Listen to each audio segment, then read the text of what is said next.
You're tuned in to Women in America, the podcast that dives deep into the issues shaping gender equality in the US and beyond. Hosted by Pari and Eve, public health professionals by day and content creators by passion, we bring you expert insights and actionable strategies to push the fight for equality forward in today's America. On this episode of Women in America, we chat with lifelong political resistor Beth Green on the Potluck revolution and the connection between community and burnout. Let's dive in. Today, I have with me an absolute badass, honestly. I'm so excited for all of you to meet Beth Green. Beth has been working on the ground, boots on the ground, political resistance for about 45 years. And, she was like tracked by the FBI when she was 12. She was arrested as a teenager. I mean, she knows what's up. So, Beth, thank you so much for being here and welcome.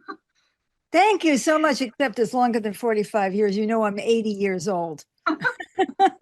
It seems I've been in trouble all my life. Well, that's great. I love that. Good trouble is exactly what all of us should be engaging in right now. That's right. What got you started? I mean, if you were doing stuff at the age of 12, I need to know, like, you were absolutely born this way, So I started at 9. Amazing. Tell me about that. Well, at 9 years old, they added the words "under God" to the Pledge of Allegiance, which I thought was trashing the separation between church and state. So I refused to salute the flag, and they threatened to expel me from elementary school. Hold on. As a 9-year-old, who had taught you about separation of church and state? I have no idea. I don't know. My parents weren't political.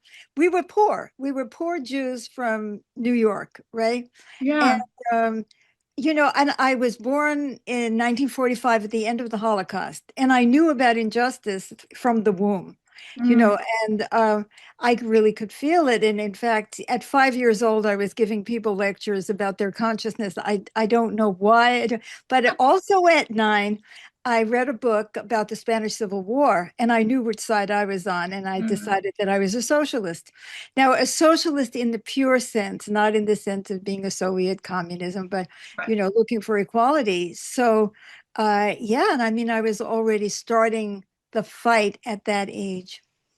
That's honestly incredible. Also, I have to say, I internally smiled when you clarified what socialism means, because only in the US has the definition of socialism being bastardized the way that it is, right? Like any other country, you describe socialism and they're just like, yeah, that's literally just what we do in our communities all the time. So, well, the way it was defined, it was really communism. But I don't dare to use the word, which is from each according to his or her ability, to each according to their need.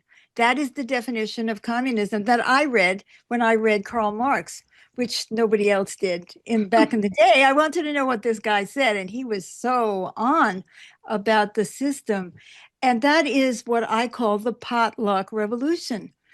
It's you bring what you got, you take what you need, and that should be the foundation of society. I love that, Beth. I've never heard that term before. One of the things that I think we as a society have been lacking is just true community, genuine, yes, having the village. I just had a baby, so I have that term in my head a lot, a village.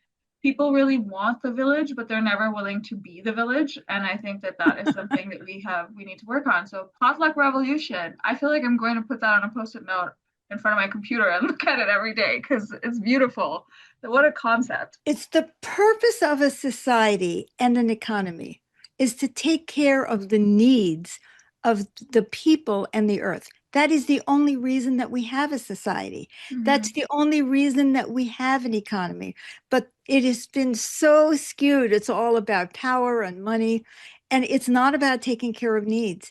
And that is the foundation, except even deeper than that, there is a spiritual illness in our world called the ego dominates, which is all about me. So, but we could talk about that for hours. I know we don't have hours, but that's really at the foundation of all of it. And you can see it. So on an emotional level, you can see it on a political level, on an economic level. And now it's so out of control. It's unreal. Yeah. I mean, the ego dominates. I can think of one person that especially reflects that Oh, yes. I definition don't right know who you're now. talking about. No clue. None of us know who No, I'm referring to. no, no idea. No idea. Wait, so were you in fact expelled from elementary school? No, they threatened, but I was expelled from college. Oh my goodness. I went to college at 16 and I had written a letter, but see, we're going to get too far off if I start telling you the stories about No, my I life. want to hear it. Beth, we're in it now. Let's do this. Okay. Well, um, when I was born sick, and I've been sick all my life, and then I became really severely ill at 15, but it didn't stop me from being, alive and aware. And so we were threatened by nuclear warfare at that time. That's what we were all worrying about, banning the bomb. They had us, hiding under our desks, Mhm. like that's really going to help. So anyway, so I wrote a letter to New York Times about my fear as a 16-year-old Mhm. of radiation and the bomb and all of that, and it went all over the world. I mean, it got spread. I don't know. There was no internet in those days. In fact, there were no computers. It's a different era, and somehow it reached people. And I was contacted by some students from that letter, and they told me there was going to be a march around the White House. And so I figured, oh yeah, thousands, right? I didn't tell my parents that I wrote the letter. I didn't tell the parents that I had agreed to go to this march around the White House. Mhm. And I mean, in the day, you could not cut a class on a day before Thanksgiving. This was a hunger march for Thanksgiving. And so I went into the administration and I said, I have to cut a class. I've got to go to Washington, D.C. I was in Massachusetts um, for this. And she said, you will be punished. I will teach you a lesson you never forget. And she was serious. Mhm. And when I came back, they put me on probation where I couldn't cut any classes. And I mean, I had been ill in bed for a year and a half. You're going to tell me I'm going to go from bed. They also had tried to expel me for not being able to carry trays, at lunch. So at that point, And this is why we have protection laws now. Like this, yeah, which right. of course certain people are trying to dismantle, but you know. Oh, exactly. Certain people that we're not going to mention. So, yeah. So, I mean, this is 1961. There's no movement party. There's Mhm. no support. There's nobody there. And there were only 14 people at the White House. I 14. I don't And even know. I can't. I'm having such a hard time even picturing that. Because now it's like there's so many more. There's like 140 people on my shit list alone, but like let alone just like in the administration. So it's truly like amazing. I mean, 14 people. So by coincidence, my face ended up at the front page of the New York Times. ah, And it was my parents calling and said, is that you? So you're like, no, anyway, I don't know what you're talking about. right. So, yeah, by the end of what they got done with me, I was expelled with no hearing, nothing, and there was nobody who would support me. So that was the first time I was actually expelled from school. And I didn't get arrested until later, by the way. I But got with that, arrested 3 times, but it was later. but that's amazing because at a time like that, when, education was everything, and it's not like you had social media or a platform to be able to even tell your story or tell your side, that you were able to rally from something like that, not just well, but like exceedingly well, like to the point where you've just created like a career in activism and are now, like that's why I was so excited to talk to you because I was like, okay, I've been doing this for only 10 years. And I know that I've got the rest of my lifetime ahead of me. And I would love to get advice from someone who's like seasoned in this space, like how do you deal with all of the bad? Because I mean, my dad always tells me that our society, like global society and global culture, is kind of like a pendulum.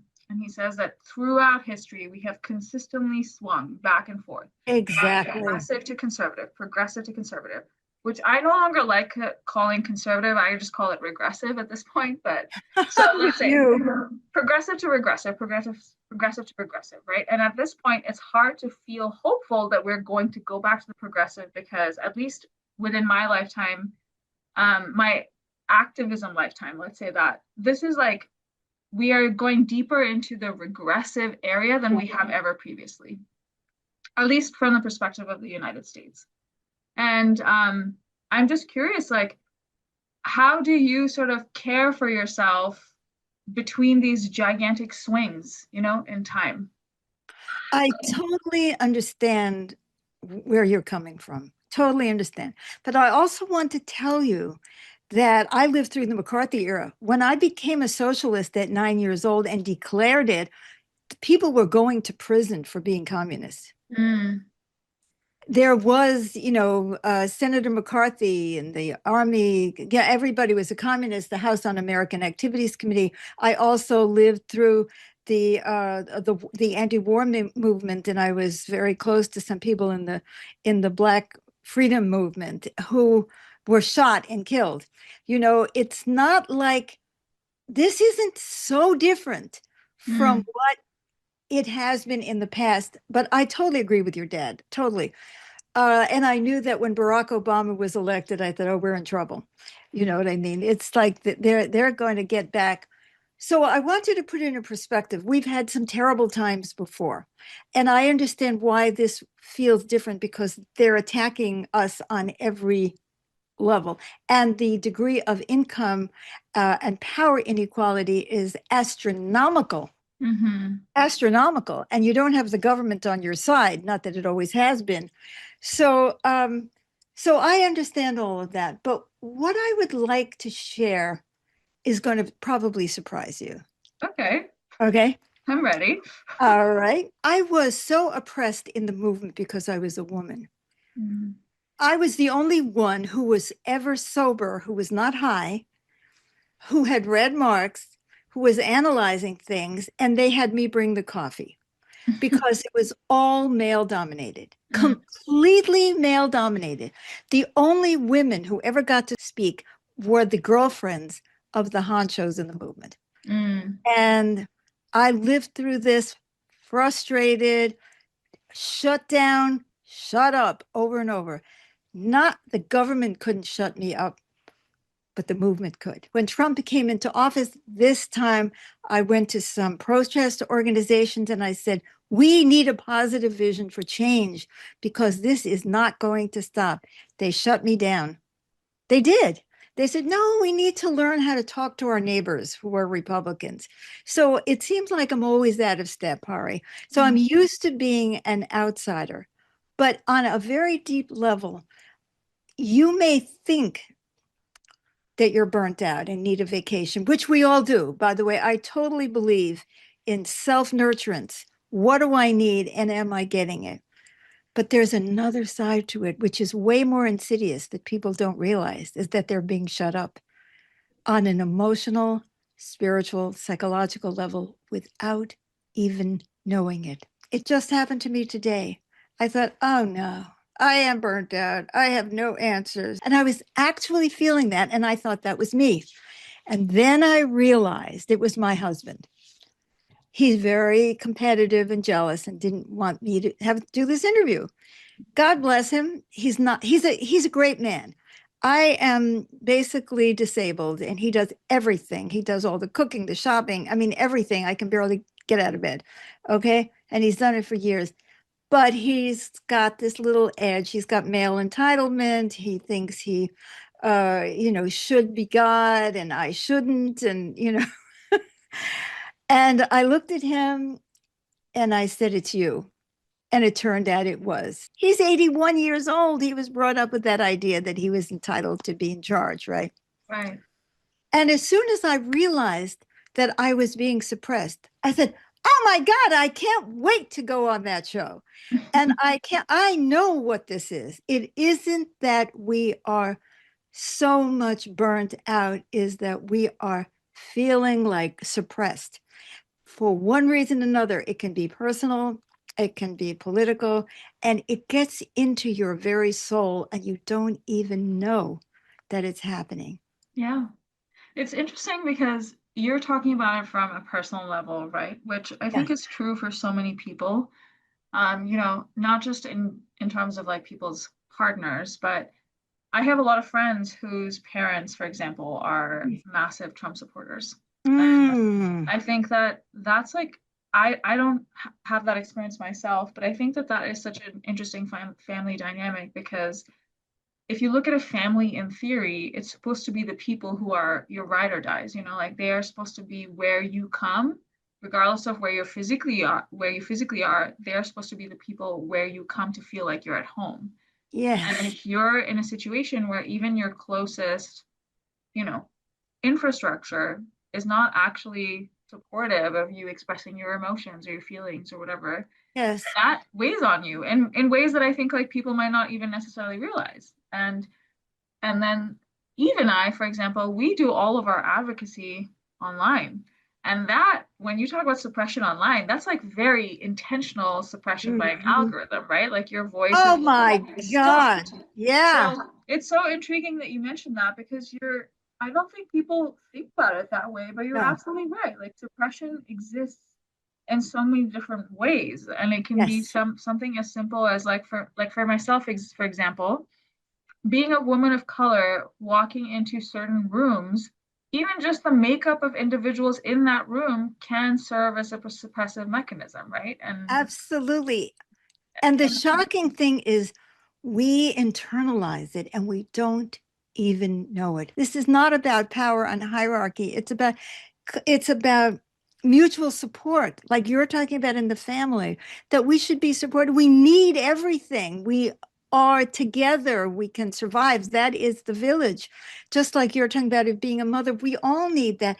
You can't, I mean, I couldn't walk out on the street if somebody else didn't lay that asphalt, and it couldn't have been me, or pick those vegetables. So, but it's in the way we think, in that power dynamic of the way we think. So people get jealous and envious and try to shut you down, and you don't even know it. In the family, often there is competition. Often, when you're born, you have to start crying. When you're in the womb, you're automatically taken care of, right? And when you're born, you become aware of your individual existence. You're no longer just a part of a whole, which is the mother. Now, some people have a terrible time in the womb, but that's another story, right? But just as a general rule, right? And then suddenly there you are. And if you don't start crying, you're not going to get fed. And you're not going to get, and so you develop strategies for survival as an infant. I'm like seeing the psychologist in you come out in this moment. Everybody develops a series of strategies for survival that become our personalities that we think are us, Mm, but they aren't us. They are just learned behaviors. And then there's the learned behaviors, because you were talking about how difficult it is if your family is against what you're doing. There's other learned behaviors that have to do with, this is important. Oh no, you should go to school to become a doctor, or you should be worrying about your 401k. I see 17-year-olds, because I'm a counselor, right, that are worrying about their 401k.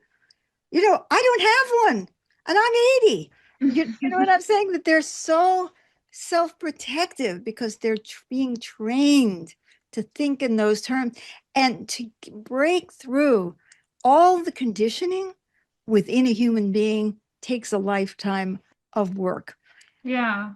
I would argue that not argue against. I'm simply just saying I Yeah, would argue yes, that part of the reason why young people have been pushed into this mentality of self-preservation is because our society and community is being degraded, right? To a point yes, where we do not yes. we no longer have the guarantee The of like, security, yes, the security of a community oriented environment, of the fact that like there will be safety nets, that there will be networks to fall back on because the folks who are in leadership and making policy decisions are intentionally getting rid of all of those safety nets. Yeah. exactly. And I think that you're kind of hitting on what I think is an iceberg of a conversation, and we're just kind of touching the tip, which is like, oh, truly, like, you know, even I spend our day to day, both in our day jobs and as content creators, talking about policy decisions and how policy decisions are going to deeply affect the day-to-day lives of people. What I Yes. think people do not talk about, which not for fault of theirs, but simply because there's so much going on in the immediate that it's hard to think about the long term. But I Mm. think that what people don't talk about is how these policy changes in the immediate are going to actually affect our culture in the long term. Yes, that's We true. are no longer, I mean, I cannot say with certainty that we will be the same type of America that we are today, let's say 10 years from now, right? Oh. And it's disheartening because, Mm. and I have to go back when I said, like it feels more aggressive than it has during my activism lifetime. I want to caveat that by saying that there have been times in America where we have been in much, much more dire straits than we are now, right? Like Yeah. there are, we have had, the reason we have had to have massive like revolutionary movements is because our country was in a very bad situation, like slavery and multiple other instances, like Mm-hmm. Japanese internment, things like that. Mm-hmm. I'm, I think the reason why to me and folks my age, this time feels emotionally challenging is because it's almost like, well, we're in 2025. Why is this still happening? Why, Yeah. the Yeah. context should have changed by now. And so, Yeah. Don't we already have the Voting Rights Act? right. Yeah. And it's like, sometimes we talk a lot about the inequities that women experience living in the US. And Yes, I like to point out to people, I'm like, hey, women only received the right to vote in 1920. Like we exactly. only received the right to have credit cards and bank accounts so much later than men. And now, instead of that being like, wow, I can't believe it took us so long, we've actually circled back and somehow reached a point where, wow, I'm not sure if we're going to still have those rights Yes, 2 years from now. Right. So, exactly. Oh, yes, absolutely. You're right. but I think that is what is challenging is like, we often talk about the policy decisions because that is the thing that we can fight back on. But you're Yeah. absolutely right in that those policy decisions ultimately have trickle down effects, which is a funny term to say in this context, given who Yes. originated that term, but like trickle down effects into our actual, like, the ways that our brains perceive each other, the ways that our Yes. brains perceive human connection. So I appreciate you bringing that up because I knew that in principle, but I don't know if I ever really put that together in like the picture you just painted for me. So, Oh, I'm so glad. yeah. I'm so glad.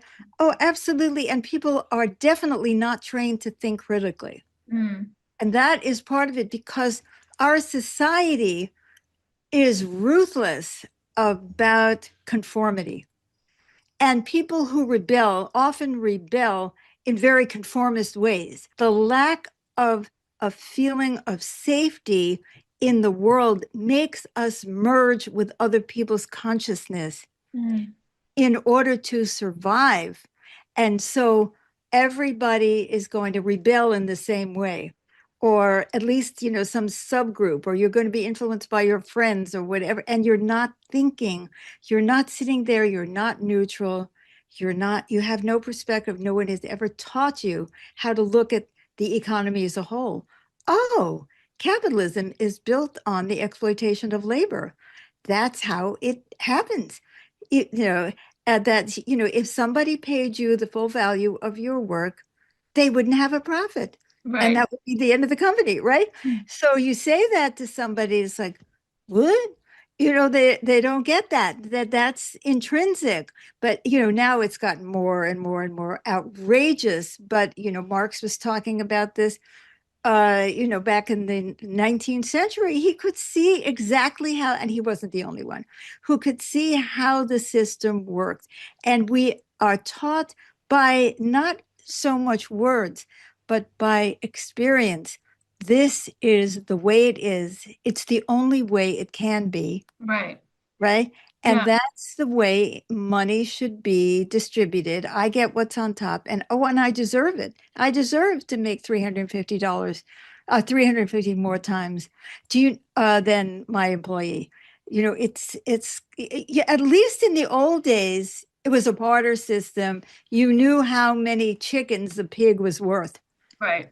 And But that value was kind of steady as opposed exactly. to influenced by the fact that the president randomly decided to print a bunch more money, right? Right. But I think so you didn't explicitly say this, but what I read from what you just said is the normalization of different things that has happened, right? If you took a billionaire in today's society and put them in society 50 years ago, people would be like, this is not possible. And like, this shouldn't Yeah. be possible, right? And the truth is that Yeah. there's no such thing as an ethical billionaire because you don't gain that kind of wealth in a way that is Yeah. actually conducive to a productive, equitable society. And so Yeah. it is amazing to me how, so much of activism that we do, and I think our audience does, is starting to get tied to these structures that now feel like impossible to dismantle. Like truly, like I'm Hmm. not going to be able to take down a billionaire, right? As an Hmm. individual. Hmm. But what's interesting is when you take a step back and reflect and be like, well, those systems that at this point seem impossible to dismantle didn't even exist 50 years ago. When it comes to what are we are for getting, money out of politics. We are for having workers on the boards of directors of all corporations. We're for co-ops. We're for really beginning to democratize the economy, the society, because we don't have that concept. That's why I bring up the potluck revolution, because everybody knows what that means. Everybody knows that it works. Yeah. And say, you see, you can have a different way of living. So excuse me for interrupting, but I just Oh wanted to no, finish that that point. I actually love that point, and I think it's a nice closer actually to everything we've talked about because the truth is that in order to make a potluck revolution feasible, you have to do exactly what you just said, which is that true democracy has to be integrated into every element of society, not just our Yes, voting structure. Like yes. processes have to be democratic. And I think that that is an incredibly poignant way of thinking about it. Like that's truly like in the world of activism, in the world of political resistance, in the world of being a parent, in the world of being a good friend, in the world of existing in a community that is supposed to be grounded in what makes humans human, there In a actually family, in a in a family. family. Exactly. There has to be, quote unquote democracy. Isn't the idea not democracy with a capital D, but democracy in the sense that people feel like they are equally represented, equally Exactly. valued, equally, Exactly. like performing. So it's just, yeah, I think that's a beautifully put way of framing it. And I really think that I am going to now try and think of my role in like our global potluck revolution because I Oh, think that's what we wow. have I to do. love that. Yeah. Love that. Spiritual activism. This is how I define it. In the simplest terms, oneness, accountability, and mutual support. Mm. And we all have equal value just because of what we do and who we are, and that our values have to be more inner about who we, and absolutely that doesn't exist in our society. It just Well, doesn't we're exist. gonna work to change that. Well, I'll help you if I can. I love it. Beth, thank you so much for this really honestly, genuinely uplifting conversation. I feel like I'm gonna try and perceive things with that lens moving forward. Thanks for tuning in to this episode of Women in America. If you enjoyed it, share it with your network and follow us on social media at women_in America. See you next week.